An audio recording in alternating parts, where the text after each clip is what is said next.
히브리서 9장 9절부터 봅니다. 이 장막은 그 앞구절에서 말하고 있는 지상 성소를 말하고 있습니다. 이 장막은 현재까지의 비유니 이에 의지하여 드리는 예물과 제사가 섬기는 자로 그 양심상으로 온전케 할 수 없다.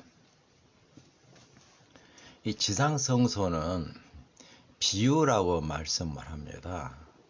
실체가 아니라는 것이에요. 그 다음 장인 히브리서 10장 1절에서도 똑같은 말씀을 합니다. 율법은 장차 오는 좋은 일의 그림자요 참 형상이 아니므로 해마다 늘 드리는 바 같은 제사로는 나오는 자들을 언제든지 온전케 할 수 없느니라. 이 율법은 성소 제도에 관한 그런 율법이고 그 성소 제도를 어떻게 봉사하고 그 제도를 섬기라고 하는 그런 말씀입니다. 그 성소 제도 그건 그림자라고 하는 거예요. 실체가 아니라는 것입니다. 그러니까 그림자 상징을 따라 아무리 제사를 드리고 하나님을 섬길지라도 이 온전케 할 수가 없다고 하는 겁니다. 온전케 할 수 없다는 말은 죄로부터 해방이 안 된다고 하는 것이에요. 처음 출애굽한 이스라엘 사람들에게 성소 제도를 주실 때에 정확하게 그 성소 제도가 실체가 아니고 상징이라고 하는 걸 확실하게 밝혀주시는 그 말씀부터 하시고 성소 제도를 주셨습니다. 출애굽기 25장 8절을 봅니다. 내가 그들 중에 거할 성소를 그들을 시켜 나를 위하여 짓되. 이 한국말 성경은 정확하게 우리에게 이 말씀을 전달시켜 주지 못하고 좀 희미합니다. 영어 성경은 정확하게 그 번역을 해서 이 말씀의 의미를 우리에게 확실하게 전해주고 있습니다. Let them make me a sanctuary that I may dwell among them. 내가 그들 가운데 거할 수 있도록 그들로 하여금 나에게 성소를 지어주게 하라. 여기 보면 하나님께서 성소를 하나님께 지어달라고 한 그 목적이 정확하게 말씀되어지고 있습니다. 성소를 지어달라고 한 것은 하나님께서 그들과 함께 거할 목적으로 지어달라고 한다 그 말입니다. 만약에 이 말씀을 죄가 전혀 없는 하늘 천사들에게 한다고 하면 사실 그들에게는 성소도 필요 없죠. 하나님 항상 그들과 함께 하시는 것입니다. 그런데 참 우리들 출애굽한 그 사람들은 죄가 그들을 사로잡고 지배하고 있습니다. 죄가 하나님을 믿는 사람들을 지배하고 이끌어 간다고 할 것 같으면 하나님이 그들과 함께 할 수가 없다고 하는 겁니다. 이사야서 59장 2절이 정확하게 그렇게 말씀을 합니다. 오직 너희 죄악이 너희와 너희 하나님 사이를 끊어 버렸고 너희 죄가 그의 얼굴을 가리워서 너희를 듣지 않으시게 한다. 우리가 죄를 품고 있으면 하나님께서 우리의 기도도 들어줄 수가 없다고 하는 거예요.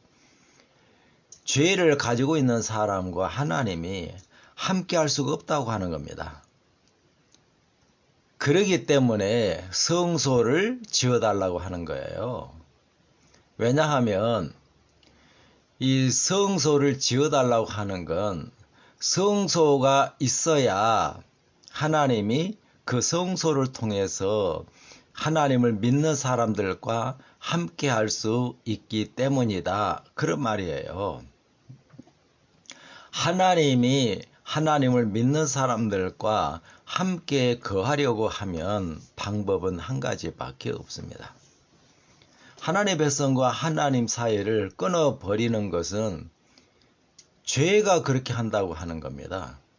그러니까 하나님이 하나님의 백성과 함께 거하기 위해서는 방법은 한 가지밖에 없어요.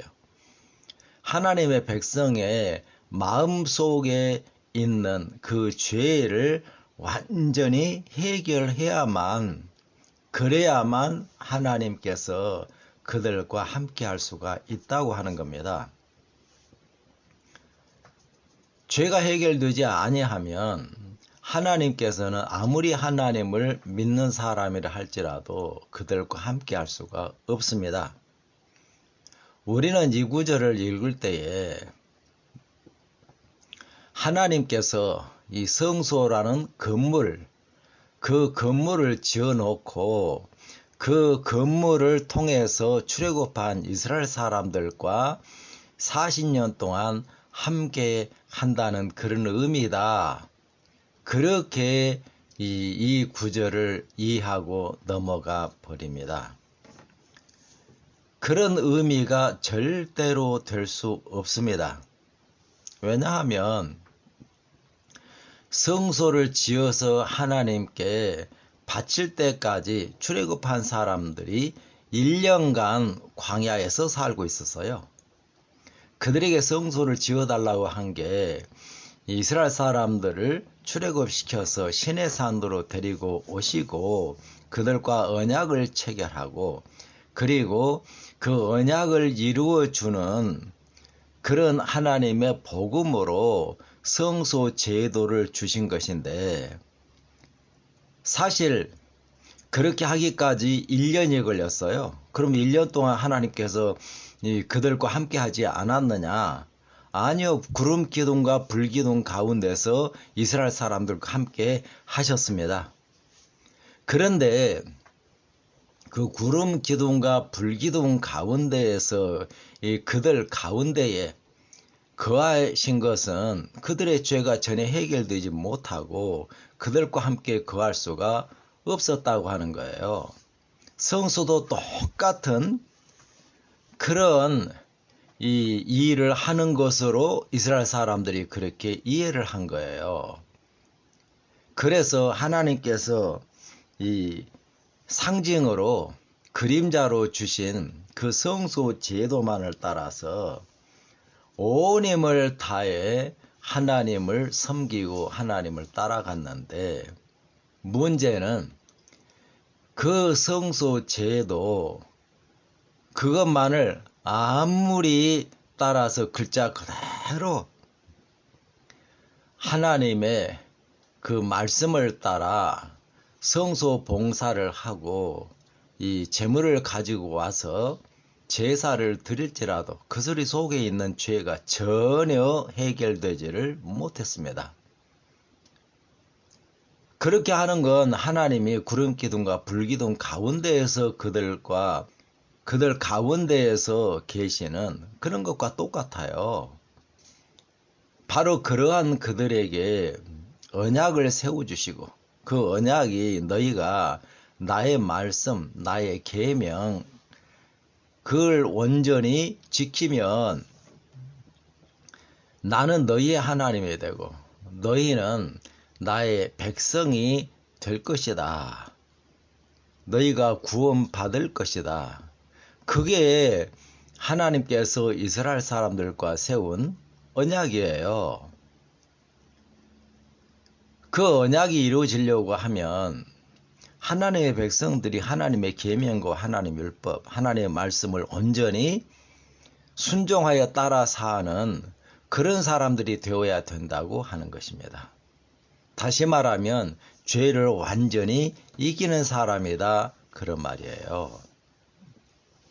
그렇게 죄를 완전히 이기게 해 주기 위하여서 이스라엘 사람들과 언약을 세우셨는데, 그들이 아무리 하나님을 믿고 이 하나님을 순종하여 하나님께서 인도하는 대로 따라간다고 할지라도 그들의 마음속에 있는 죄가 해결되지 아니하면 하나님 계명 지킬 수 없어요. 다시 말하면 죄를 전혀 이길 수 없는 그런 신앙을 하고 있다, 그 말입니다. 그러기 때문에 죄를 완전히 이겨서 진짜 하나님의 참된 거듭난 하나님의 백성이 되고, 하나님은 그런 사람의 하나님이 되기 위해서 주신 것이 바로 이 성소예요. 그런데 그 성소는 실체가 아니라고 하는 거예요. 그 성소는 상징이라는 말입니다. 그 성소가 우리에게 확실하게 가르쳐주는, 실체를 따라 그 성소를 섬기고 그 성소가 되는 그 사람에게는 바로 하나님께서 그 성소를 통해서 우리에게 역사하셔서 죄로부터 완전히 해방시키고 하나님의 말씀을 온전히 순종하여 항상 죄를 이기는 사람으로 만들어 주실 것이라고 하는 거예요. 그 일을 위해서 성소를 주셨고, 그렇게 되는 사람들에게 하나님께서 친히 임하셔서 그들과 함께 거하게 된다. 바로 그 일을 위해 성소를 지어달라고 하신 것이에요. 여기 참 하나님께서 성소를 지어달라고 하는 목적이 하나님께서 하나님을 믿는 사람들과 함께 거하기 위해서입니다. 그런데 우리들은 그 어디에 있는지도 모르는 맑은 하늘, 하나님의 영광의 보호자가 있는 그 하늘, 그 하늘의 성소라는 건물이 있다. 만약에 그런 의미라고 할 것 같으면 그 하늘 말고 먼 어디인지도 모르는 그 성소를 아무리 믿어도 하나님께서 그 성소와 함께 한다면 하늘에 계시지, 이 땅에 있는 우리에게 임하셔서 우리와 함께 할 수 없잖아요. 성소를 주신 목적은 우리와 하나님이 함께 하시기 위한 것이다 하는 겁니다. 그러므로 이 하늘이라고 하는 말씀도 성경에서 말씀하는 대로 올바로 이해할 필요가 있습니다. 하늘에 진짜 실체인 성소가 있다.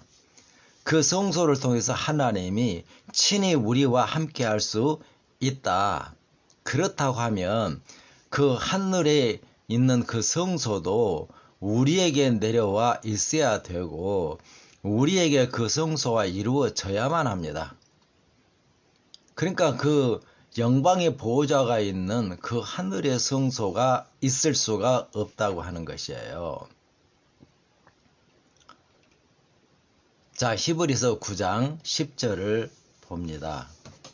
이런 것은 먹고 마시는 것과, 그러니까 이 상징인 그 성소 제도는 먹고 마시는 것과 여러 가지 씻는 것과 함께 육체의 예법만 되어서 개혁할 때까지 맡겨둔 것이다.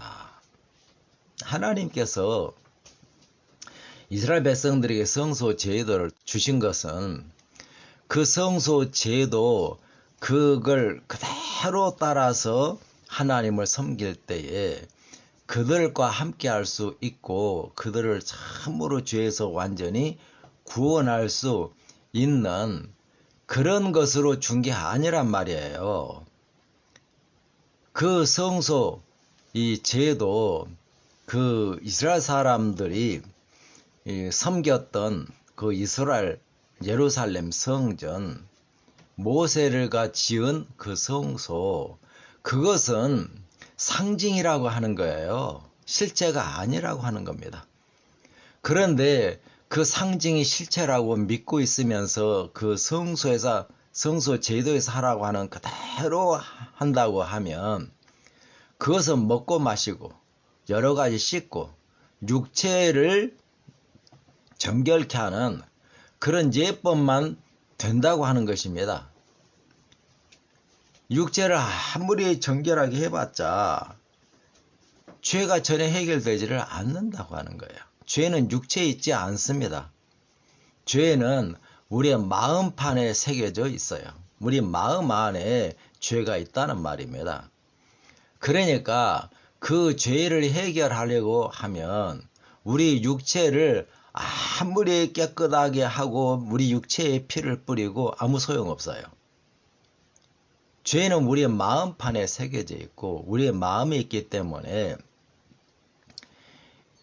우리를 깨끗하게 하시는 예수님께서 우리의 마음 안에 들어오셔서 우리 마음 속에서 죄를 완전히 해결하고 마음판에 새겨진 그 죄로부터 우리를 완전히 해방시켜야만 된다고 하는 겁니다.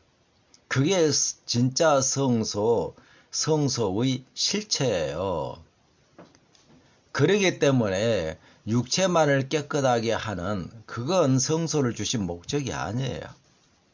그래서 이스라엘 사람들에게 주신 그 성소 제도는 개혁할 때까지 맡겨둔 것이다. 개혁해서 올바른 이 성소를 믿도록 그렇게 해 주어야 한다고 하는 것이에요. 개혁이란 말은 완전히 바꾼다 그 말입니다. 왜냐하면 그 건물을 하나님의 성소라고 하면 그러면 그 건물을 따라서 이 성소 봉사를 하는 게 육체만 봉사할 수밖에 없어요. 그렇게 해가지고서는 절대로 하나님의 참된 거듭난 백성이 될 수 없고 그들 속에서 역사하는 죄를 해결할 수가 없다고 하는 것이에요. 그들과 하나님께서 함께 할 수가 없는 것이죠. 오늘날 우리들이 믿고 있는 그 하늘 성소라는 게 바로 이스라엘 사람들이 믿고 있는 그 성소와 다를 것이 전혀 없습니다. 하늘의 성소라는 건물이 있고 이스라엘 사람들이 그 성소 봉사를 했던 것처럼 첫째 칸과 둘째 칸이 있고 거기서 이스라엘 사람들 그 제사장들이 했던 것과 똑같이 예수님도 그 하늘에 있는 성소라는 건물 안에 들어가서 1844년까지 떡상, 분향단 그리고 촛대에 봉사를 하고 그리고 1844년 10월 22일이 되자 성소 봉사 끝내고 지성소에 들어가서 법궤 봉사를 한다. 그 법궤 봉사 그걸 하기 위해서 조사 심판이 필요하다. 이게 유대인들이 믿었던 그런 성소와 다를 게 아무것도 없어요. 오히려 유대인들보다 더 못한 성소를 믿고 있습니다. 왜냐하면 유대인들은 그 성소가 예루살렘 성전에 있기 때문에 실제로 예루살렘 성전에 와서 그 육체라도 깨끗하게 하는 그런 일을 했었죠. 그런데 우리들이 믿고 있는 그 하늘 성소는 어디에 있는지도 모르는 그 맑은 하늘, 거기에 성소라는 건물이 있고 거기서 예수님께서 봉사를 한다. 그 아무리 믿어도 예수님이 우리의 육체도 깨끗하게 해주지 못한다고 하는 것이에요. 그러니까 하늘의 성소가 있다고 믿는 그런 사람들은 이 육체조차도 이 깨끗해지지를 않아요. 유대인들은 예수님께서 너희가 대접의 겉은 깨끗하게 하는데 속은 온갖 불법과 방탕이 가득하다. 속을 깨끗이 하라. 그리하면 겉도 깨끗해질 것이다.